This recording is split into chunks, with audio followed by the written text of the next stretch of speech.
All right, let's get ready for a deep dive today into geopolitics. Ooh, sounds a little dry, maybe. Yeah, it might sound like it, but I promise it's actually pretty fascinating. Definitely. Especially when we're talking about South Korea, you might be thinking, okay, how does that even affect any?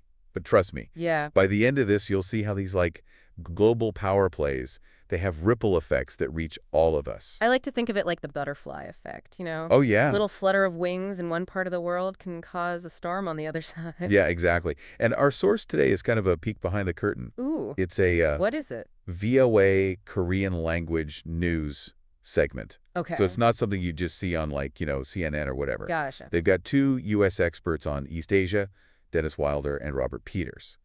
And they're sharing some insights that you won't find just anywhere. That kind of expert perspective is super valuable. Total. Especially with something as complex as geopolitics. Right. Because it's easy to oversimplify it. Yeah. So think of this deep dive as your crash course on South Korea's situation. All right, sounds good. We're going to break down why this nation, South Korea, is at the heart of some major global tension.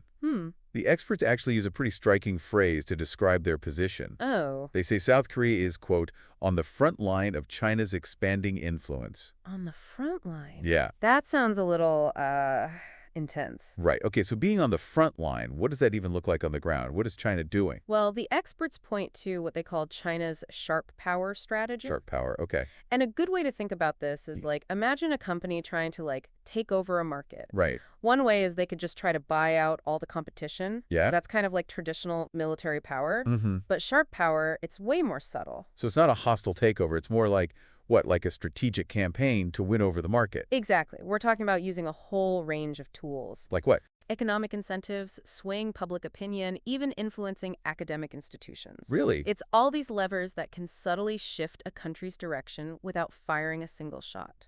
So kind of sneaking in the back door? Kind of, yeah. It's about shaping the whole environment to your advantage. And one of the experts uses a pretty strong analogy to describe China's behavior. Oh, yeah. They actually call it bullying. Bullying.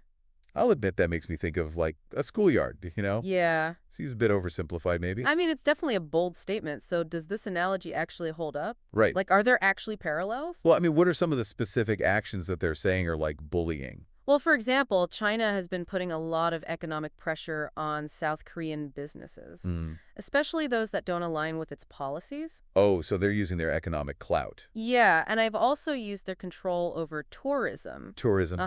To kind of punish South Korea when it's made decisions that China doesn't like. So those are some pretty concrete examples of how this sharp power can play out. Yeah, okay. I mean, those are definitely some strong-arm tactics.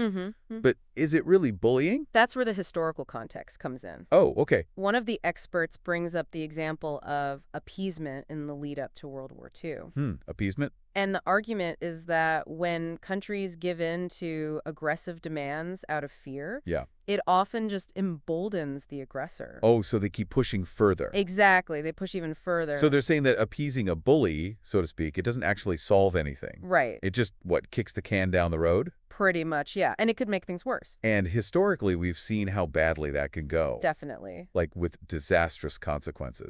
Every situation's unique, of course, but drawing those historical parallels, Yeah. it can help us understand the potential risks. This is getting pretty intense. Okay, so given all of this, what do these experts think the U.S. should be doing? Well, they strongly advocate for working with democratic allies, like South Korea, to counter China's moves. So building alliances, basically.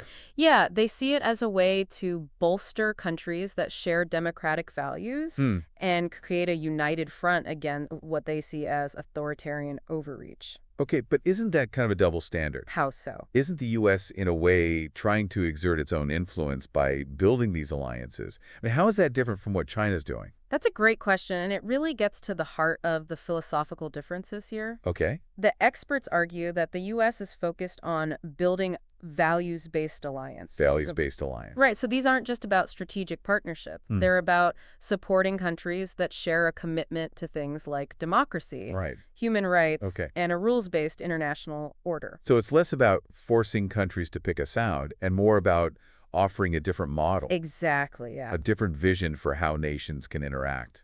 It's about promoting cooperation and collaboration. And staying. Coercion and control. Gotcha. So there's a big difference there. Okay, that makes sense.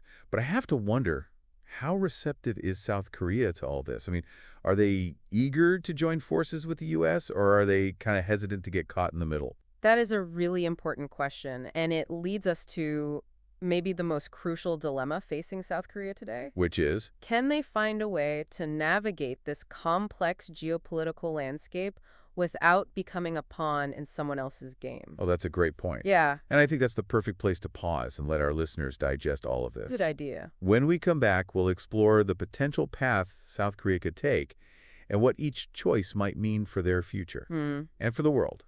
Don't go anywhere. We'll be right back. Okay, so now you might be thinking, all right, this is interesting stuff. Yeah. But why should I care about what's happening like way over there? Well, let me put it this way. Okay. Imagine if suddenly, like, your favorite smartphone was twice as expensive. Oh, no. Or the technology behind, like, your electric car, suddenly it was controlled by a government with totally different values than yours. Oh, okay, you've got my attention. So you're saying these geopolitical things, they actually do have a direct impact on us. Absolutely. The experts, they point to a few key areas where South Korea's situation could really have ripple effects. Like what? Well, on a global scale, and that includes you. Let's start with economics. Okay, Economics 101. Right. Hit me with it. How does South Korea fit in? South Korea is a total powerhouse when it comes to semiconductors, electronics, and automobiles. Right. They're deeply integrated into global supply chains. So that means any disruptions over there could affect the whole system. Exactly. So if China were to, like, exert more control over South Korea's economy, it could absolutely affect the availability and the cost of products we use every single day. Yeah, that makes sense. I mean, like, if the factory that makes the chips for my phone shuts down, my phone's not going to get made. Exactly. And it's not just consumer goods either. What else? South Korea, they're leading the way in cutting-edge technologies. Like what? Like 5G, artificial intelligence. Oh, really? Whoever controls those technologies. Huge advantage in the global race for innovation. Right, because that's the future. And economic dominance, So there's the economic angle. But you mentioned something earlier about, like, different values. Right. One of the underlying tensions here, Yeah. It's this clash between democratic values and what some see as a more authoritarian model. The experts, they argue that China's whole approach is about control. Control, okay. Control over information, control over the economy. So basically control over everything. Ultimately control over the lives of their citizens. Wow. And they see that as a real threat. A threat. To the kind of open democratic societies that, you know, a lot of us take for granted.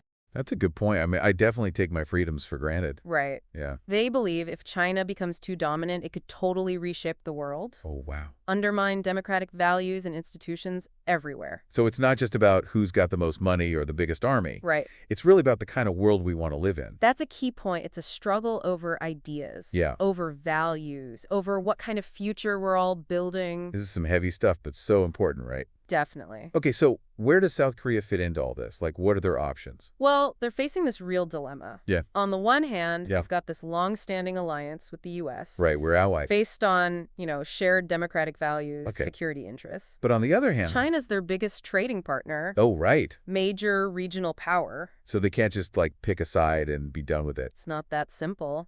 The experts, they don't seem to think that South Korea should just go all in with either the U.S. or China. So what are they suggesting? They're suggesting a more nuanced approach, one where they try to stay on good terms with both. Oh, so play both sides a little bit. While also asserting their own independence. Oh, so like walking a tightrope. Right. Balancing their interests without falling off. Yeah, delicate balancing act for sure. Is there like a term for that kind of approach? There is, actually. It's called strategic autonomy. Strategic autonomy. All right, break that down for me. What does that actually mean? It basically means pursuing your own interests. Okay. Even if that means, like, disagreeing with your allies sometimes. Or making decisions that might make your rivals angry.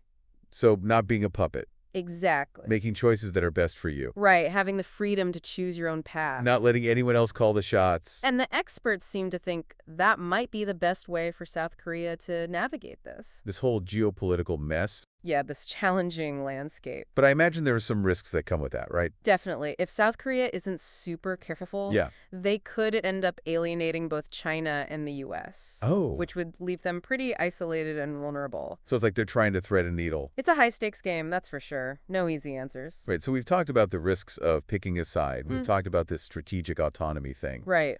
But what about this price that the experts mentioned? Like, they said there'd be a price to pay if South Korea gives in to pressure from China. What does that actually mean? They're talking about the potential consequences of becoming too reliant on China.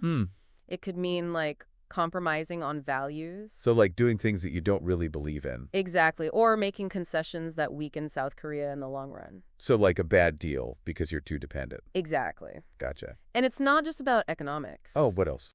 It could mean ceding ground on political issues, giving China more say in their foreign policy. Oh, so they lose control over their own decisions. Yeah, basically. So if they want to avoid paying that price, they've got to stand up for themselves. Seems like that's what these experts are saying. Even when it's hard. Yeah, it's about having the courage to make tough choices, even when there's pressure.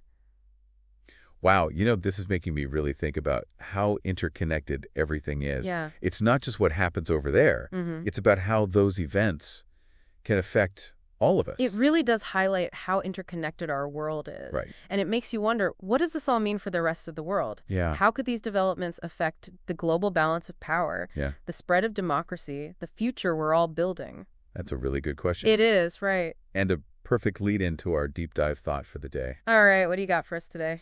So we've been talking about this idea of South Korea, like, charting this neutral course. Right. But is that even really possible these days? I mean, it feels like everyone's kind of being forced to pick a side. It's definitely a challenge, especially with, two superpowers like the U.S. and China kind of vying for global influence. Yeah, exactly. But I think the possibility of a neutral path really depends on what we mean by neutrality. Okay, so how do we define that then? What are we even talking about here? Well, one way to think about it is like complete equidistance. Equidistance. So like trying to stay exactly the same distance from both China and the U.S. Oh, so maintaining like perfect balance. Yeah, but that's really hard to pull off in reality. Yeah, I can imagine. It's like trying to balance on a seesaw with two elephants. Yeah, good luck with that. So if that's not really realistic, what's the alternative? Well, the experts, they seem to be suggesting something more like strategic autonomy. Right, we talked about that before. Exactly. So remind us, what was that again? It's not about being perfectly neutral. Okay. But it's about pursuing your own interests and values. Even if they mean sometimes, leaning a little closer to one side or the other. So having the freedom to make your own choices. Exactly. Not being locked into one rigid alliance. Right. It's about maintaining those strong relationships with both China and the U.S. Right. But not letting either one, dictate your actions. Okay, that sounds incredibly difficult to pull off. Oh, it definitely takes a lot of skill. Yeah. Diplomatic finesse. For sure. And you need a clear understanding of your own national interests. Right. And then you have to be able to articulate those on the world stage. So it's not just about, like, staying out of the fight. No, not at all. It's about actively shaping the conversation. Exactly. Advocating for your own position. That's what makes South Korea so interesting, right? They're not just sitting back and watching this all happen. No, they're active players trying to carve out their own space. It's like they're playing 4D chess while everyone else is still stuck on checkers. But really, this idea of strategic autonomy, could it be a model for other countries, like those in similar situations? That's the big question, isn't it? Yeah. And there's no easy answer. I mean, each country Right. has its own unique challenges, its own opportunities. Right. But South Korea's experience, it definitely offers some valuable lessons. Okay, so what are some of the key takeaways here? What can we learn from South Korea? Well, I think one big lesson is that neutrality, it's not just about what you don't do. Okay. It's also about what you do.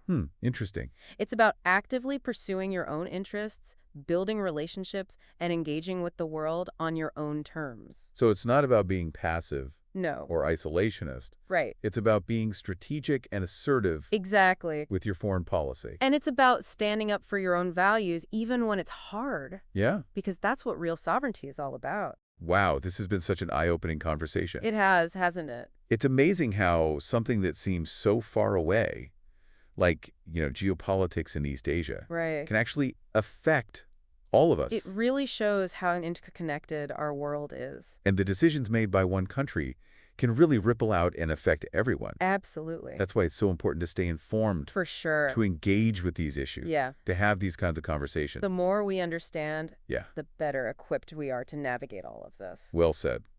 So I think it's time to wrap up our deep dive into South Korea's balancing act here. Sounds good. We've covered a lot today. We have sharp power, strategic autonomy.